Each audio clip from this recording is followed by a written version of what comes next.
Okay, thank you very much, Xavier, for the introduction. So I would like to make you a short presentation about boosting cross-sectorial cooperation with giving the example of VDECOM, who has been established in this objective. So just a brief history before starting. In the beginning of 2010, the government noticed that there was some issues, or at least some gap for increasing competitiveness of the French ecosystem by increasing the cooperation between different actors, and especially the actors from the academics sector and the industrial sector. And so at this moment, there was a priority investment program that was decided under the presidency of Nicolas Sarkozy. And this investment decided to create different institutions in order to gather these actors from different sectors. And that was the origin of VDECOM. The VDECOM is one of these institutes that was created then in 2014. And we define ourselves as a sustainable mobility collaborative hub. So you can see a family picture with the different employees. So we are mainly researchers, engineers, PhD students, and technicians. And we are hosting a set of projects, so R&D projects that are financed for most of the parts of them by the France 2030 program. But we also have a set of European projects that you can see here. We also have experimental platforms. You will see some pictures at the end. And just to give you a figure, we have an annual budget of about 50 million euros. So when the government decided to create this institute, there were several questions. First, which kind of status should be decided for this kind of institute? So we were attached to a university, so we are a public-private partnership foundation linked to the Versailles Saint-Quentin University, which is itself associated to the Paris-Saclay University. And we had also to be supervised by some organization, and it was decided that it will be the National Research Agency that will be gathering the different institutes like us. So we have a label from the INR. So we are an institute for energy transition, meaning that we are here to deploy the objectives that have been described just before by Benoît Lebeau, so the national politics, the strategy of France on sustainable mobility. And as I just said before, we are now financed by the France 2030 program. And at the bottom of this slide, you can see some other description of our organization. So we are directly supported by the Yvelines department, which is the local territory which is financing us as one of the main support. And we are also assisting the Ministry for ecologic transition that Benoît is representing today. In different actions, so on EV charging technologies and also on automated vehicles. I will give some detail just after.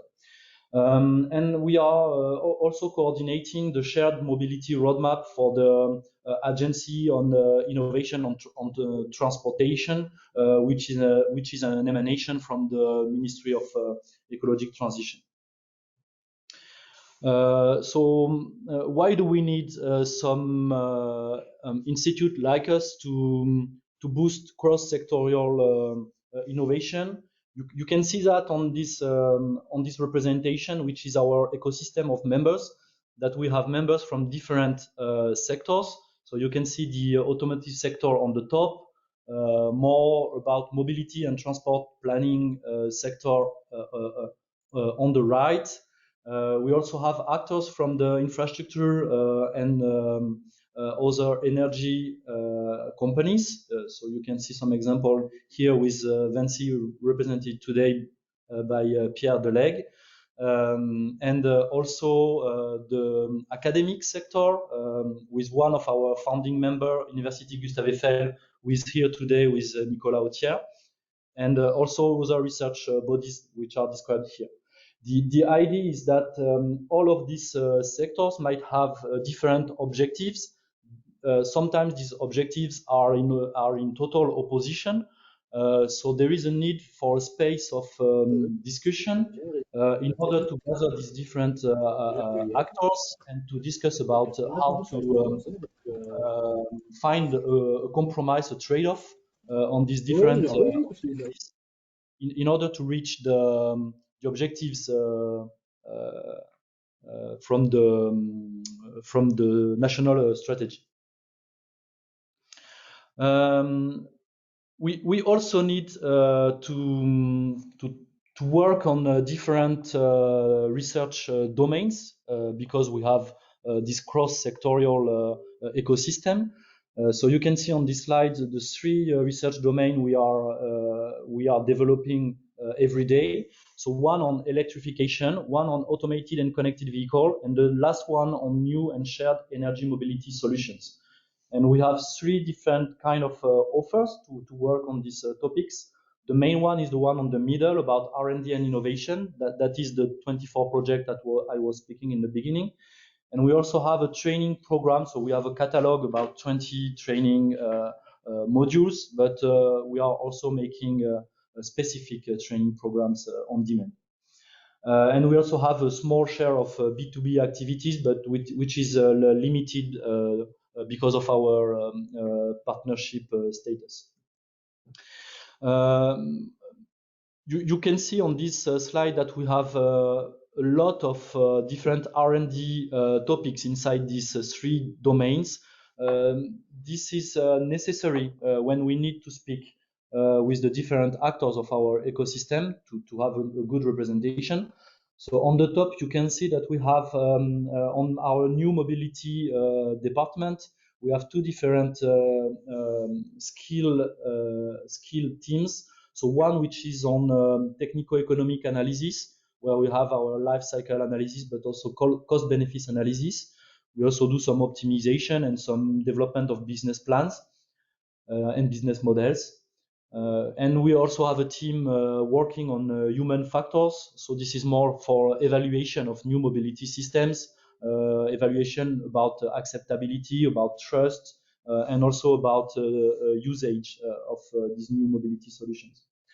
The automated and connected vehicle department, which is in the middle here, is separated in three different teams. One which is on embedded and remote perception for automated vehicle, which is needed in order to enhance the safety of this kind of new technology.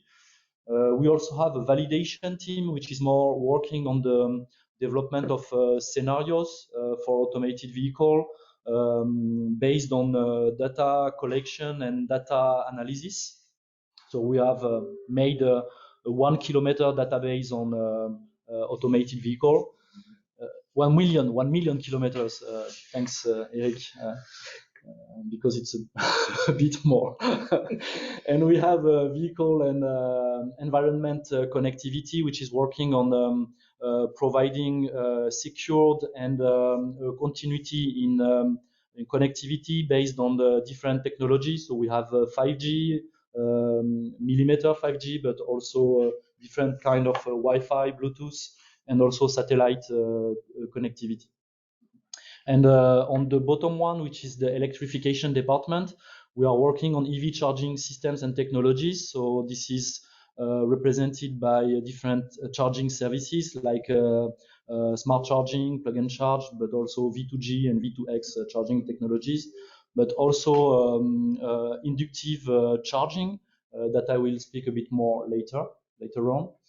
We are working on electrical storage systems for on hybridization of different battery technologies in order to reuse batteries coming from passenger cars.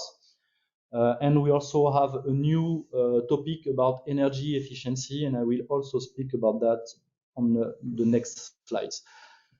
Okay, just to make a focus on our activities on logistics. So our objective is to accelerate energy transition through technical enablers and new services implementation. So we have three activities. One which is on charging services and technologies. So you can see a pictures on the top right of our prototypes of inductive charging rod, which is dynamic charging. This one is 30 kilowatt functioning today, and it will be deployed at 90 kilowatts in the next months. So this is used for light duty vehicles today, and our objective in the future will be to deploy this technology for heavy duty. You will see that on the next slide. We also work on integrating logistics services in mobility hubs. So this is more about understanding what are the needs of the users and the company about this kind of services at these nodes of multimodality, which are now kind of a barrier for mobility in terms of goods, but also in terms of passengers. And finally, we have a new topic also, which is about the evaluation of automated logistics. Especially about delivery boats and automated delivery. So you can see a picture on the bottom right on a project that where the final event was yesterday called SAM. On our perspectives, so we plan to broaden the scope of our activities from passenger cars to other kind of vehicles. So you can see on this slide, we are going from light vehicle to heavy duty vehicle on the megawatt charging system. Our activities are more concerned on the improving the efficiency of this kind of system because today it's quite low compared to other charging technologies. And we are also working on electrical road systems and especially on a high power dynamic inductive charging with our objective to reach 250 kilowatt in order to charge heavy duty vehicles. And on the other side, we are developing a new project on micro logistics, what we call intermediate vehicle in France, at least, just as cargo bikes. So intermediate vehicles is everything between the electric vehicle up to small cars, like as the Citroën Ami here, which is M1 segment in a vehicle. And we are our project is about understanding the barriers and incentive for this kind of vehicle, but also evaluate them in real conditions. So I will go very quickly because this is just to explain where we are. This is in Versailles, so we are next to test tracks. And just to finish, a few examples of our experimental platform. So we have workshop for integration in vehicle. We have test beds for integration in the road of electrical system here. And we also have driving simulators to develop different kind of HMIs, new HMIs for interaction between vehicles and vulnerable road users. And we have also a connectivity lab. I will not go further because I think I used all my time. That's perfect, Olivier. Right on time. Thank you very much. 15 minutes. Thank you very much, Olivier.